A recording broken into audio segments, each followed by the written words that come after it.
Hello दोस्तों, शुरू करते हैं आज की कहानी। सुमी, कब तक आओगी बेटा? आ रही हूँ माँ, बस पहुँचने वाली हूँ। ये थी सुमी। पूरे 2 साल के बाद होली के त्यौहार में अपने मायके आ रही थी। शारदा जी और उनका पूरा परिवार सुमी के आने की तैयारी में लगा हुआ था। घर पहुँचते ही सुमी मानो फिर से अपने बचपन में पहुँच गई थी। सबसे गले मिलने के बाद वो अपने साथ लाए उपहारों को दिखाने लग गई। कितना कहा है बेटा, ये सब उपहार मत लाया कर। माँ, ये सब मेरी सासू माँ ने भेजा है। ये क्या है बेटा, ये मिठाई तुमने बनाया है लग रहा है। हाँ है ना माँ, बिल्कुल दुकान जैसा मेरी सासू माँ ने बनाया है। उन्हें ये सब बनाना बहुत पसंद है। सच में समधन जी इस उम्र में भी बहुत अच्छी बना लेती हैं। मैं तो मना करती हूँ माँ, अब आराम कीजिए, पर सुनती कहाँ है। सची तो कहती है चल खाना खा ले। आह, मज़ा आ गया माँ। अरहर की दाल, घी और जीरे से पघारी हुई चावल और मेरी मनपसंद सब्जी। सुमी उंगलियां चाट चाट कर खाने लगी। होली का त्यौहार बहुत अच्छे से निपट गया। सुमी रंगों के साथ अपने के प्यार और दुलार के रंग में भीग चुकी थी। वक्त बहुत जल्दी बीत गया। अब उसके ससुराल जाने का समय नज़दीक आ गया। माँ, कहाँ हो आप? इधर हूँ बेटा, आंगन में। माँ, अब आपके आराम करने का समय है। आप क्यों इतना मेहनत कर रही हैं? सुमी ने कहा।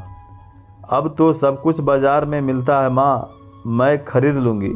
आप तो बस अब इस उम्र में आराम करिए और नाती नातिन पोती पोती के साथ खेलिए। अरे बेटा, तुम्हें याद नहीं क्या, जब तुम छोटी थी, होली जैसे ही बीतती थी तुम कितना जिद करती थी, मम्मी चिप्स बनाओ ना, और रंग बिरंगी वाली भी। और तुम धूप में बैठकर कितने मज़े से सारे चिप्स बिखेर देती थी। और उड़द दाल की बढ़िया, आम, कटहल, जिमीकंद के अचार और आलू के पापड़, और कहती थी माँ मुझे बहुत पसंद है, आप खूब सारा बनाना। और आज तुम आराम करने की कह रही हो बेटा? क्या बातें हो रही है माँ बेटी में? पापा देखिए ना, मेरी शादी से पहले माँ कहती थी उनके घुटने में दर्द रहता है। जब मेरी शादी अच्छे से घर में हो जाएगी तब वो खूब आराम करेगी और बहू के हाथ से खाएगी। जैसे मैं इनको बहुत परेशान करती थी, और अब देखिए ना कितना मना कर रही हूँ फिर भी। हाँ हाँ, हंसते हुए, बेटा अब तुम भी माँ बन गई हो, अगले खुद ही समझ जाओगी। क्या पापा, एक माँ भी आराम नहीं करती? माँ अपने बच्चे के जन्म से लेकर अपनी आखिरी सांस तक बच्चे से निस्वार्थ प्यार करती रहती है और अपने बच्चे की भलाई और खुशी के बारे में सोचती रहती है। तुम्हारी माँ तुम्हें ये सब अपने हाथों से बनाकर इसलिए दे रही है क्योंकि ये अपना सारा प्यार इसमें उधेड़ देना चाहती है। नहीं तो हमें तो एक कप चाय के लिए भी मिन्नतें करनी पड़ती है। आप फिर शुरू हो गए जी? अजय झूठ क्यों कह रहे हैं? सच तो ये है कि जब से आपने बहू के हाथ की चाय पी है तब से मेरी बनाई चाय में स्वाद ही नहीं रहा। हाँ हाँ, ये भी सही है।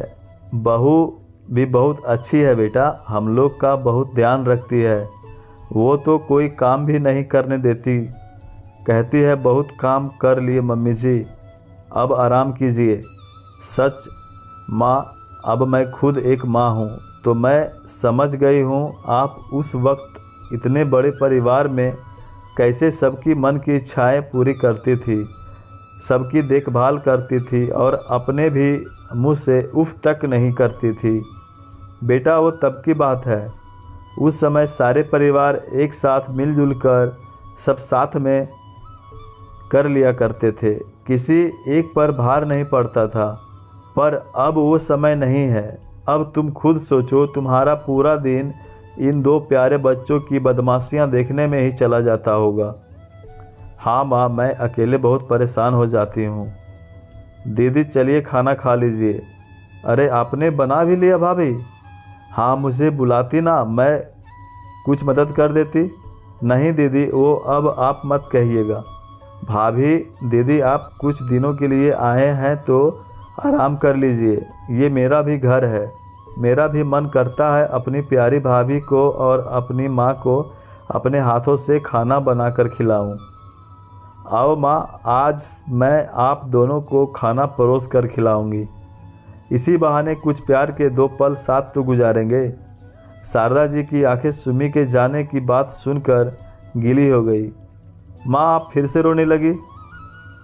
नहीं, कहाँ से रो रही हूँ, वो जरा घुटना में कल ही जा रही हूँ।